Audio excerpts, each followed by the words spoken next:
গত বছর আপনি কুষ্টিয়ায় বলেছিলেন যে আমরা ভবিষ্যতের কথা বলতে চাই। তো আপনি যে ভবিষ্যতের কথা বলতে যাচ্ছেন, কোন ভবিষ্যতের কথা বলতে চাচ্ছেন? আপনার দল যদি সামনে ক্ষমতায় আসে বা বিরোধী দলে থাকে, তাহলে আপনি কোন ভবিষ্যৎ বাংলাদেশকে আপনি দেখছেন? ওইটাই তো বললাম।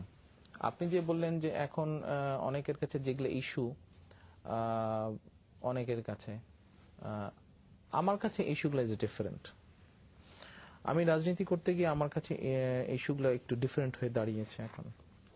আমার কাছে ইস্যু হয়ে দাঁড়িয়েছে কিভাবে নদীর ভাঙন আমি রোধ করব।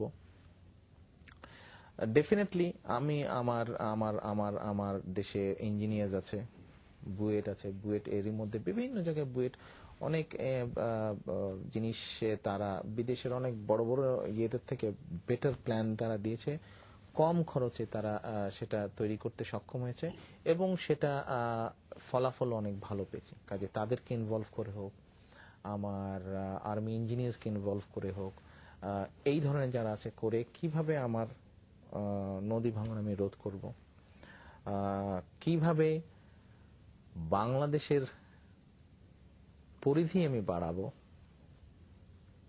সীমানাকে আমি বাড়াবো, this is a priority to me.